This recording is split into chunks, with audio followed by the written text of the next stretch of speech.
البدع والأهواء، أهل البدع العقائدية وأهل البدع السياسية. نقول بيننا وبينكم السلف، بيننا وبينكم الكتب، كان فيقول البدع بيننا وبينكم. بسم الله الرحمن الرحيم. الحمد لله حمدا كثيرا طيبا مباركا فيه كما يحب ربنا ويرضى. أشهد أن لا إله إلا الله وحده لا شريك له، وأشهد أن محمدا عبده ورسوله صلى الله عليه وعلى آله وأصحابه أجمعين. أما بعد.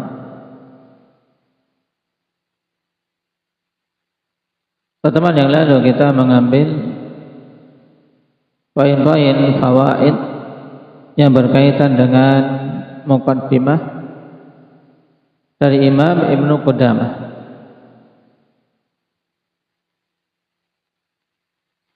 Di antara poin pokok dalam muqaddimah Abu Abdul Hafid, sunnahkan, dan itu disepakati oleh para ulama tentang disunnahkannya memulai tulisan-tulisan dengan Bismillahirrahmanirrahim. Landasannya apa?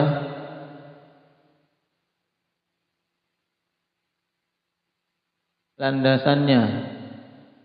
Kenapa? Dasarnya.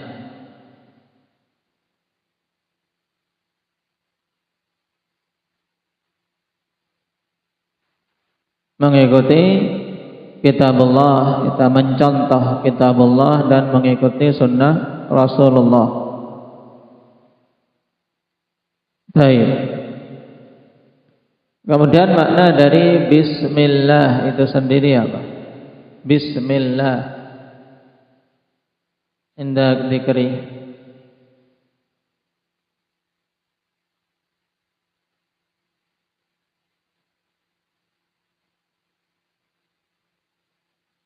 Apa makna dari bismillah? Maknanya berarti saya melakukan perkara ini dalam keadaan memohon pertolongan dan mengharap keberkahan dengan semua nama-nama dari nama-nama Allah Subhanahu wa taala. Ini makna bismillah. Sehingga pengertian dengan menyebut nama Allah ini belum bisa memunculkan makna-makna yang diinginkan dari lafaz tersebut. Baik. Kalau ingin dimunculkan berarti dengan menyebut nama Allah Subhanahu wa taala, aku memohon pertolongan dan mengharap keberkahan untuk melakukan perbuatan ini. Kemudian tergantung apa yang mau dilakukan. Baik. Kemudian yang kedua memulai dengan alhamdu, memuji Allah.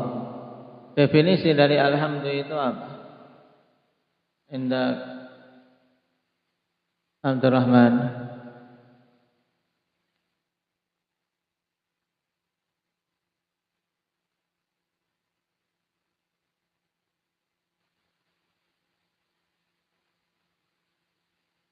Baik, menyebutkan sifat-sifat yang terpuji dan kesempurnaan bagi Allah serta perbuatan-perbuatannya yang terpuji disertai dengan rasa cinta dan pengagungan.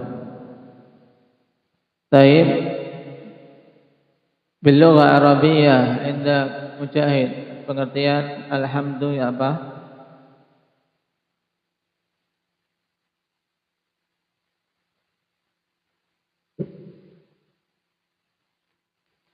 Tutup kitab hafal yang disebutkan Ibnu Qayyim lebih ringkas.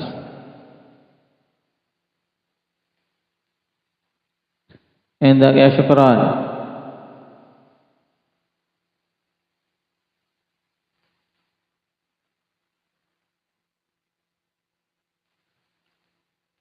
Taib ikhbarun an mahasinil mahmud ma'a hubbihi wa ajlalihi wa ta'zimihi. Atau lebih ringkas lagi, zikru mahasinil mahmud ma'a mahabbatin wa ta'zimin. Ini alhamdulillah. Dan kemudian setelahnya berkaitan dengan penyebutan beberapa sifat-sifat bagi Allah Subhanahu wa taala sebagai isyarat tentang apa yang nanti akan kita bahas dalam kitab ini. Baik, sekarang kita masuk pada matan berikutnya. At-taslimu wal qabulu li ayati wa ahaditsis sifat. Tayyib diidhafahkan li ayatis sifat wa ahadithi. At-taslimu wal qabulu li ayati wa ahadithis sifat. Menerima. Nah, at-taslim wal qabul hampir sama. Nah, intinya penerimaan dengan sepenuh hati ayat-ayat dan hadis-hadis yang berkaitan dengan sifat-sifat Allah Subhanahu wa taala. Tidak menolaknya, demikian pula tidak memalingkan maknanya. Qala al-Imam Ibnu Qudamah rahimahullahu taala, wa kullu ma jaa fil Qur'ani aw sahha 'anil Mustafa alaihi salam min sifatir rahmani wajib al-imanu bihi wa talaqqihi bit taslimi wal qabul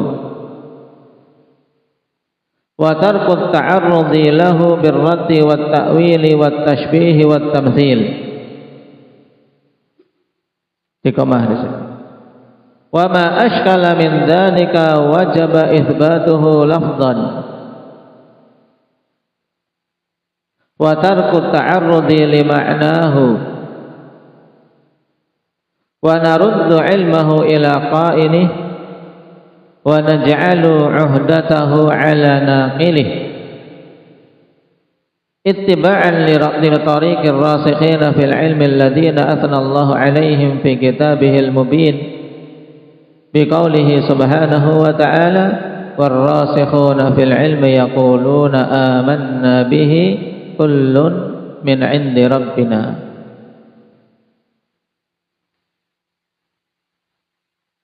Saya perhatikan poin pokok pembahasan yang pertama, ikhwan, yaitu apa? Berkaitan dengan bagaimana sikap kita terkait ayat-ayat dan hadis-hadis yang berkaitan dengan sifat. Dan telah kita lewati dulu kaidah pertama, kaidah terkait nas-nas. Apa kaidahnya yang dibawakan oleh Syekh Ibnu Utsaimin dulu di awal kitab Indahnya Wafa? Fil wajib fi nususil kitab wa sunnah. Yang wajib apa?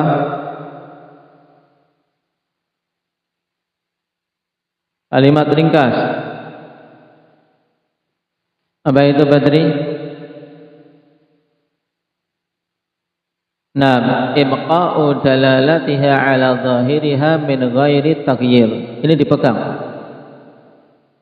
Yang wajib atas kita berkaitan dengan nas-nas dari Alkitab dan Sunnah adalah apa? Ibqa'u dalalatiha ala zahiriha min ghairi taghyir, yaitu membiarkan penunjukan nas-nas tersebut atas zahirnya tanpa kita merubah-rubah. Nah, itulah yang akan dirinci lagi di sini oleh Imam Ibnu Qudamah rahimahullahu taala dengan kalimat-kalimat beliau. Walaupun nanti akan kita ketahui pada sebagian kalimat Ibnu Qudamah ada kalimat yang dikritisi dan tidak sepantasnya beliau menggunakan kalimat tersebut. Kenapa? Karena kalimat itu berbau pemahaman tafwid. Kalimat yang digunakan oleh golongan mufawwidhah yang dikatakan oleh Syekhul Islam adalah bahasa jelek-jelek firqah. Perhatikan kalimat beliau, wa kullu ma jaa fil Qur'an aw sahha 'anil Mustafa alaihi salam.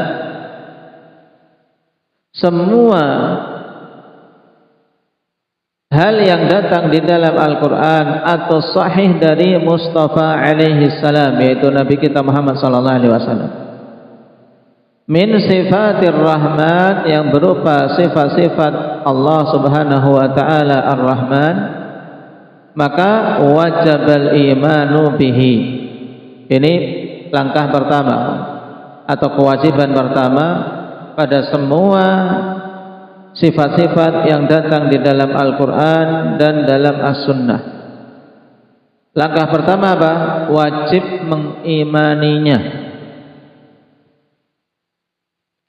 Wajibal imanu bihi. Kemudian yang kedua, wa talaqqihi bit taslimi wal qabul, dan wajib untuk menerimanya dengan sepenuh penerimaan.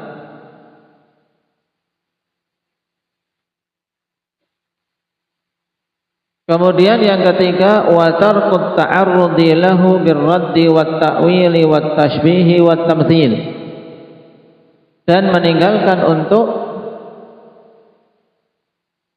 mensikapi sifat-sifat yang datang dalam Al-Quran dan Sunnah tersebut dengan menolak dan mentakwil serta mentashbih dan mentamtsil. Ini 4 istilah: ar-rad, takwil, tashbih dan tamtsil, yang nanti akan dipaparkan oleh Syekh Ibnu Utsaimin dalam syarah. Nah, berarti poin ketiga, akhwan, intinya apa?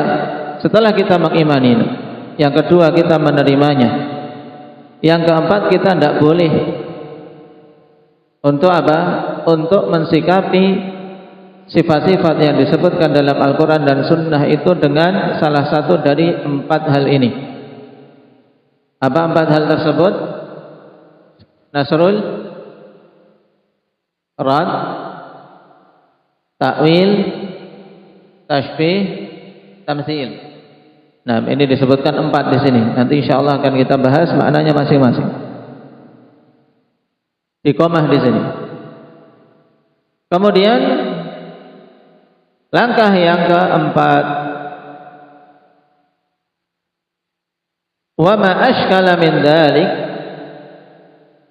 wajib itsbatuhu lafdhan wa tarku ta'arrudi li ma'nahu wa naruddu ilmahu ila qailihi wa naj'alu 'uhdatahu ala naqilih. Ini langkah keempat. Dan apa saja yang iskal dari sifat-sifat yang disebutkan di dalam Al-Quran maupun As-Sunnah, yang kita rancu, yang pada diri kita ada makna yang muskil, maka menurut Ibnu Qudamah rahimahullahu ta'ala wajib untuk ditetapkan secara lafadznya. Kita wajib menetapkan lafadznya dan meninggalkan untuk membicarakan tentang maknanya. Nah, ini yang tidak disepakati oleh para ulama ahli sunnati wal jamaah. Tarkut ta'arrudi li makna. Nah, dengan apa? Meninggalkan untuk kita membicarakan tentang maknanya. Jadi maknanya sudah tidak usah dibahas. Ini makna mudahnya, ya. Jadi intinya kalau kita temukan sesuatu yang iskal, yang rancu, maka kita tetapkan lafadznya, tapi maknanya tidak perlu dibahas. Dan kita serahkan ilmu tentang maknanya tersebut kepada yang mengatakannya. Kalau itu Al-Quran adalah Allah Subhanahu Wa Taala, kata itu Sunnah adalah Nabi Sallallahu Alaihi Wasallam. Wa naj'alu 'uhdatahu ala naqilih, dan kita jadikan tanggung jawab kebenaran tentang apa? Penetapan lafaz tersebut kepada yang meriwayatkan kepada kita. Kalau itu hadis. Baik. Nah, kata Imam Ibnu Qudamah ini ittiba'an li tariqir rasikhina fil ilmi. Alasan beliau seperti ini karena apa? Karena mengikuti jalan orang-orang yang kokoh di dalam ilmunya.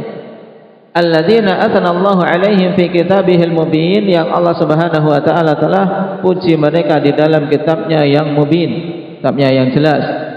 Bi qaulihi subhanahu wa taala, dengan perkataan Allah Subhanahu wa taala memuji ar-rasikhun, yaitu war-rasikhuna fil ilmi, dan orang-orang yang kokoh ilmunya. Yaqulun, mereka mengatakan, amanna bihi kullum min indi rabbina, kami beriman dengannya semuanya dari sisi Rabb kami.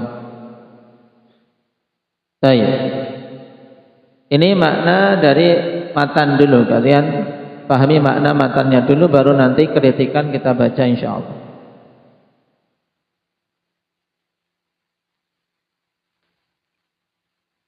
Perhatikan catatan kaki nomor 2, kawan. Hadza mimman tuqida ala sahibil lum'ah Ibni Qudamah rahimahullahu taala. Kalimat ini, kawan, kalimat yang mana? Kalimat ketika beliau menjelaskan langkah keempat di saat kita mendapati sifat-sifat yang iskal, sifat-sifat yang kita mengalami iskal, mengalami kerancuan dalam memahaminya. Kata beliau, wa ma ashkala min dzalika wajaba itsbatuhu lafdhan wa tarku ta'arudi li makna. Lafadznya kita tetapkan, kemudian maknanya kita tidak perlu membahasnya. Nah, ini termasuk hal yang dikritik dari Imam Ibnu Qudamah. Baik. Wa huwa imamun fi sunnah. Dalam keadaan Ibnu Qudamah itu sendiri seorang imam di dalam sunnah, imam ahli sunnah, bukan hizbi, bukan mubtadi'. Walakinnahu akhta'a fi itlaqi hadhihi al-ibarah, hanya saja beliau telah keliru dalam penggunaan ungkapan ini. Kan namanya manusia, terkadang mengungkapkan suatu ungkapan yang ternyata ungkapan ini digunakan oleh ahli bidah wal ahwa untuk menetapkan keyakinan mereka. Makanya ungkapan ini akan dijadikan sebagai hujjah oleh orang-orang Asy'ariyah. Orang-orang Asy'ariyah untuk menuduh bahwasanya mazhab salaf adalah tafwid. Ya, mereka menuduh bahwasanya manhaj salaf, metode salaf dalam memahami sifat-sifat itu adalah apa? Metode tafwid. Yaitu apa? Menerima lafaz dan menyerahkan ilmu tentang maknanya kepada Allah. Makanya mereka mengejek, mereka apa? Meremehkan manhaj salaf. Sebab apa? Kalian para salafiyun, ya, menyerahkan maknanya, menunjukkan kalian apa? Jahil. Makanya muncul kemudian ungkapan, tariqatus salaf aslam wa tariqatul khalaf a'lam wa ahkam. Metode salaf itu aslam, metode salaf itu lebih selamat. Kenapa? Karena tidak membicarakan tentang makna. Sedangkan metode khalaf, orang yang datang belakangan, diantaranya Asy'ariyah, menurut mereka ini a'lam wa ahkam, lebih tahu dan lebih apa? Lebih hakim, lebih kuat, lebih bijak. Kenapa? Karena mereka berusaha untuk memahami makna lafaz tersebut, tapi dengan apa? Memalingkannya dari makna zahir. Paham? Ini asal muasalnya. Dan banyak beberapa kalimat, akhwan, nanti juga akan kita lewati kalimat dari Imam Ahmad yang dijadikan hujjah oleh orang-orang Asy'ariyah sebagai alasan atau penguat tuduhan mereka bahwasanya manhaj salaf itu dalam sifat adalah manhaj tafwid, dan ini tidak benar. Sebab dalam memahami kalam para ulama, kita juga harus memperhatikan akidah ulama tersebut, sehingga kita tidak boleh membawa sekedar berdasarkan lafadznya tok. Seperti ini Imam Ibnu Qudamah ini, kalimatnya memang apa? Berbau tafwid, ikhwan. Apakah tapi kemudian kita menetapkan Ibnu Qudamah adalah seorang berpemahaman mufawwidhah? Maka kita tidak mendapati a'immah sunnah menuduh demikian. Karena Imam Ibnu Qudamah dikenal di atas sunnah. Ketika muncul kalimat-kalimat yang seperti ini, kita katakan kalimat tersebut keliru penggunaannya oleh Imam Ibnu Qudamah. Baik, tapi beliau bukan seorang mufawwidhah. Buktinya apa? Buktinya beliau nanti dalam kitab ini menetapkan sifat-sifat dan juga menetapkan maknanya. Ya. Berarti kalimat ini ya namanya manusia. Ada ketergelinciran dalam menggunakan kalimat. Dan kita jelaskan kekeliruannya. Nah, sebagaimana dipaparkan dalam catatan kaki ini, kita baca. Walakinahu akhta'a fi itlaqi hadhihi al-ibarah, akan tapi beliau telah keliru dalam penggunaan ibarat ini. Idh annaha tuwafiqu madhhab al-mufawwidhah wa huwa syarrul madzahib wa akhbathuha. Sebab ungkapan tersebut mencocoki madhab al-mufawwidhah. Baik, berarti kita ada tambahan dari firqah yang menyimpang, namanya apa? Mufawwidhah. Maksud mufawwidhah yaitu firqah akhwan atau suatu pemahaman yang menyatakan bahwasanya makna-makna dari nas-nas dan terkhusus di sini sifat-sifat Allah itu kita tidak mengetahui maknanya sama sekali. Jadi kita tahu lafadznya tok tapi maknanya tidak tahu. Dan ini dikatakan syarru al-madzahib wa akhbathuha, madhab yang paling buruk dan paling jeleknya. Kenapa? Dikarenakan konsekuensi dari yang seperti ini tidak ada faedahnya diturunkan Al-Quran dan diutusnya para Rasul. Dan juga apa? Menunjukkan bahwasanya seruan syariat adalah apa? At-tajhil, untuk apa? Membodohi manusia. Naam. Kama qala Syekhul Islam Ibnu Taimiyah rahimahullahu taala, sebagaimana dikatakan oleh Syekhul Islam Ibnu Taimiyah bahwasanya mufawwidhah syarru anwa'i ahlil bid'ah. Mufawwidhah itu adalah sejelek-jelek jenis ahlil bid'ah. Di komah di sini. Qala al-'allamah Muhammad ibn Ibrahim al-Syekh rahimahullahu taala mu'alliqan ala hadhihi al-ibarah. Ya, Syekh Muhammad bin Ibrahim al-Syekh mengatakan dalam keadaan beliau memberikan ta'liq untuk ungkapan ini, yaitu catatan dari Syekh Muhammad bin Ibrahim tentang ungkapan Ibnu Qudamah tadi. Ungkapannya antum beri kurung ikhwan, wajibal imanu bihi lafdhan wa tarkut ta'arrudhi li makna, ini dikurung, kemudian setelahnya kasih titik 2. Kenapa? Karena ungkapan Syekh Muhammad bin Ibrahim dari kalimat wa amma. Ya. Ini tanda-tandanya kurang tepat. Jadi kalimat wajibal imanu bihi lafdhan wa tarkut ta'arrudhi li makna ini dikurung. Karena itu yang diinginkan untuk dikritiki. Ya, kemudian baru setelahnya titik 2. Kalimat Syekh Muhammad bin Ibrahim, bagaimana kata beliau, wa amma kalamu sahibil lum'ati fa hadhil kalimatu mimma luhidha fi hadhil aqidah.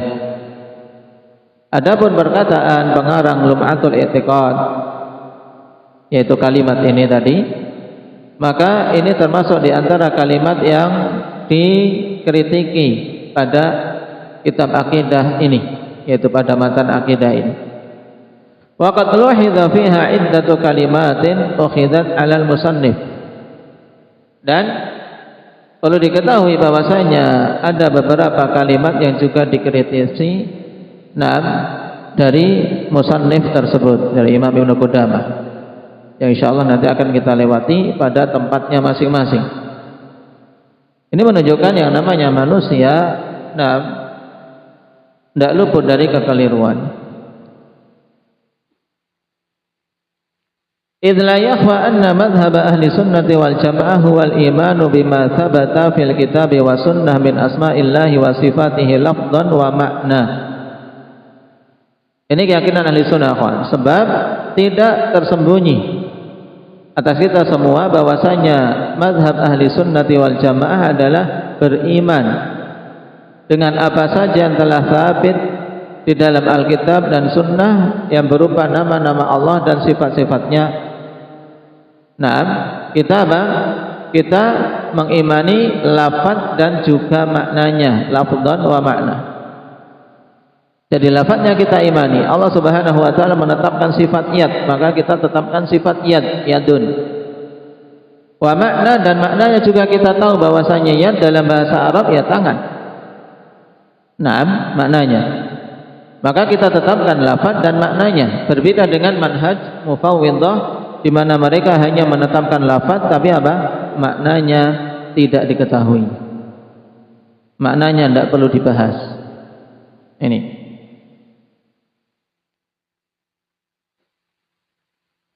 Baik, dikomah di situ.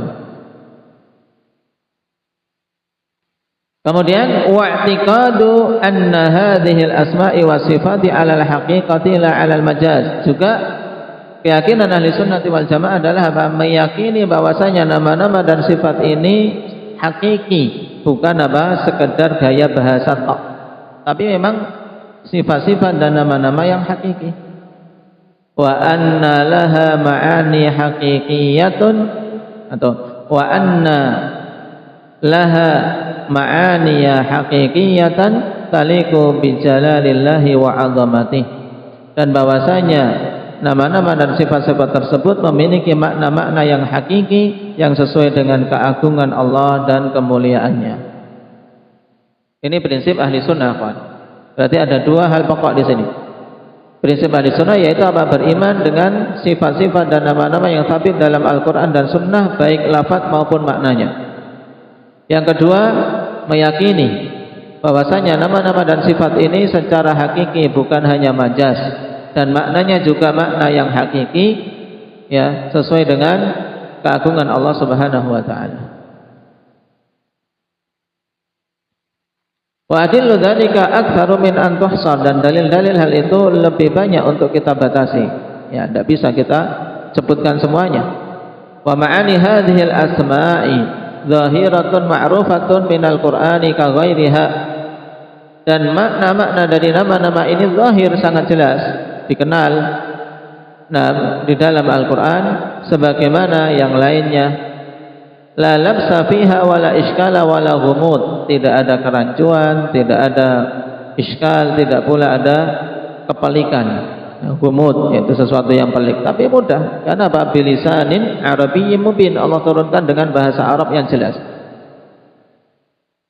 Faqad akhadha ashabu Rasulillah sallallahu alaihi wasallam anhul Qur'ana wa naqalu anhul ahaditha lam yastashkilu syai'an min ma'ani hadhil ayati wal ahadith. Buktinya apa? Nah, kata beliau, sebab para sahabat telah mengambil dari Nabi sallallahu alaihi wasallam Al-Qur'an, dan mereka telah menukilkan hadis-hadis dalam keadaan mereka tidak memunculkan istishkal sama sekali, tidak menganggap adanya kerancuan tentang makna-makna ayat-ayat dan hadis-hadis ini. Li'annaha wadhihatun sharihatun, dikarenakan apa? Maknanya jelas dan tegas. Di komah di sini. Li'annaha wadhihatun sharihah. Qala wa kadzalika man ba'dahum minal qurunil fadilah. Demikian pula generasi setelah para sahabat dari generasi-generasi yang utama. Kama yurwa an Malikin, sebagaimana diriwayatkan dari Imam Malik, lamma su'ila an qaulihi subhanahu ar-rahmanu 'alal 'arsy istawa. Ketika ditanya tentang ayat ar-rahmanu 'alal 'arsy istawa, bagaimana istiwa itu? Faqala al-istiwa'u ma'lumun wal kaifu majhulun wal imanu bihi wajibun wa su'alu anhu bid'ah. Kata Imam Malik, istiwa itu maklum. Maklum apa? Diketahui maknanya. Istiwa itu sesuatu yang telah diketahui maknanya. Orang tahu bahasa Arab, ya tahu makna istiwa. Wal kaifu majhul, sedangkan kaifiyahnya itu tidak diketahui. Bagaimananya sifat tersebut tidak diketahui. Wal imanu bihi wajib, dan beriman terhadapnya wajib. Wasu'alu anhu bid'ah, dan bertanya tentangnya itu kebid'ahan. Perkataan siapa ini?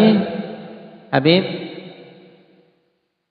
perkataan yang masyhur, menjadi kaidah utama ketika kita ditanya oleh ahlul bidah tentang kaifiyah suatu sifat. Imam Malik, al-istiwa'u ma'lum wal kaifu majhul wal imanu bihi wajibun wa su'alu anhu bid'ah. Fakadzalika yurwa makna dzalika an Rabi'ah Syekh Malik. Demikian pula diriwayatkan makna hal itu dari Rabi'ah syekhnya Imam Malik. Dan itu juga sahih perkataan Rabi'ah. Wa yurwa an Ummi Salamah marfu'an wa mauqufan, dan diriwayatkan dari Ummi Salamah secara marfu' dan mauquf. Nah, riwayat marfu' ikhwan dhaif.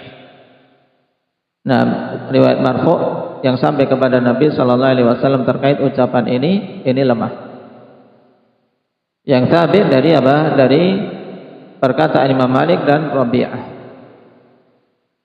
Jadi maknanya jelas. Amma kunhus sifati. Ya, perhatikan di sini. Amma kunhus sifati wa kaifiyatuha fala ya'lamuhu illallahu subhanahu. Adapun hakikat sifat dan kaifiyahnya, maka tidaklah mengetahuinya kecuali Allah Subhanahu wa taala. Baik. Berarti sekarang kalau ditanya Fatur terkait nama-nama dan sifat ketika datang dalam Al-Quran dan Sunnah, yang kita ilmui apanya? Maknanya kita tahu, paham? Maknanya tahu. Baik. Istiwa, nuzul, turunnya Allah, ghadab, murka, itu tahu makna. Yang tidak kita ketahui apanya, Hamzah?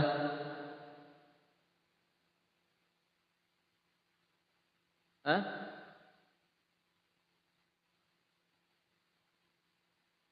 Yaitu hakikat sifat dan kaifiyahnya. Kunhus sifat, kunhu itu hakikatuh. Ya, kalau ditanya hakikat dan bagaimananya suatu sifat, tahu tidak? Hamzah? Tidak tahu. Telah kita lewati itu. Ya. Adapun hakikat sifat dan kaifiyahnya, maka tidaklah mengetahui kecuali Allah Subhanahu wa taala. Baik. Idzil kalamu fis sifati far'un 'anil kalami fil mausuf. Fakama la yu'lamu kaifa huwa illa fakama la ya'lamu kaifa huwa illahu fakadzalika sifatuh. Komah di sini.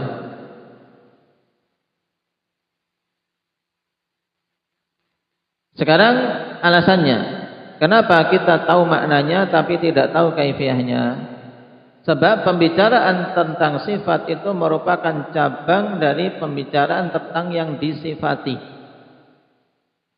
Sekarang kalau sifat Allah, berarti yang disifati itu siapa? Fatih. Allah. Nah, Allah ya kan. Nah, kita tidak tahu kaifiyah suatu sifat, sebagaimana pula kita tidak tahu zatnya Allah bagaimana. Paham?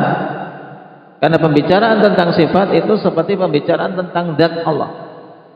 Nah, kalau kita tidak mengetahui zat Allah, maka demikian pula kita tidak akan mengetahui hakikat sifat Allah Subhanahu wa taala bagaimana. Ya.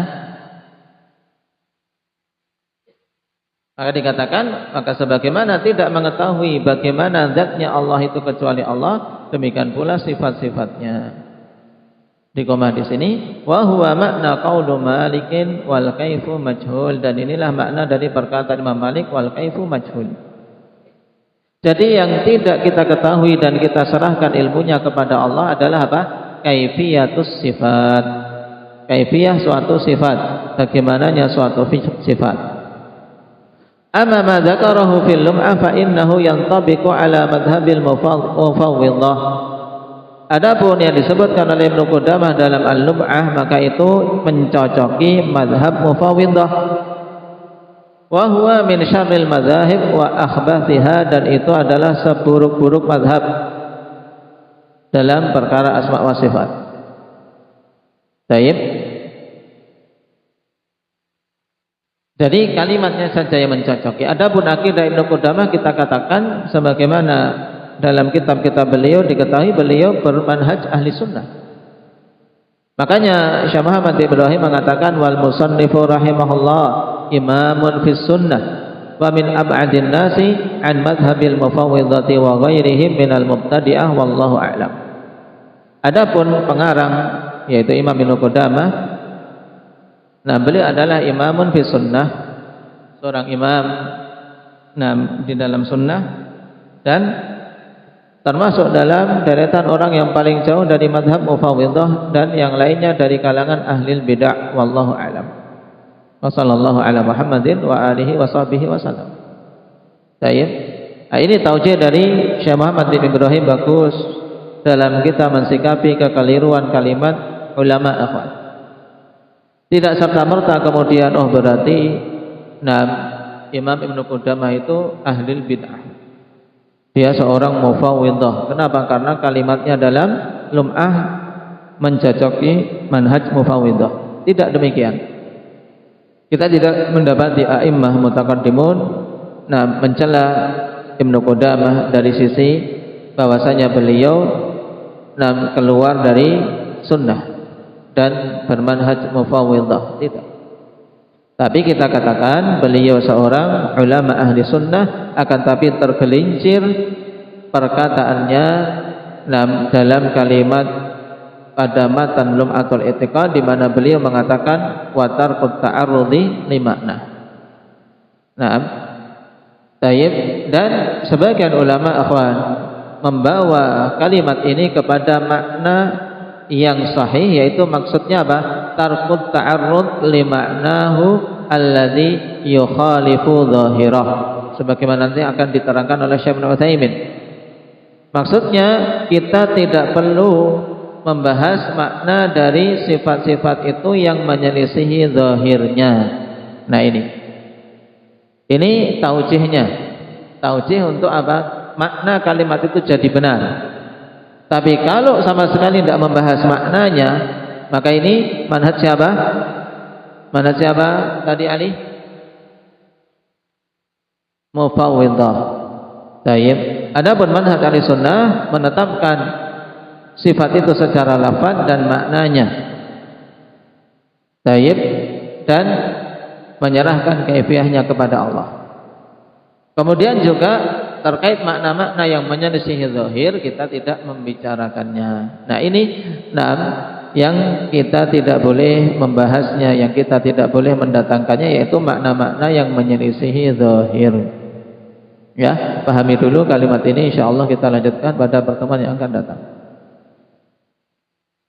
Subhanakallah.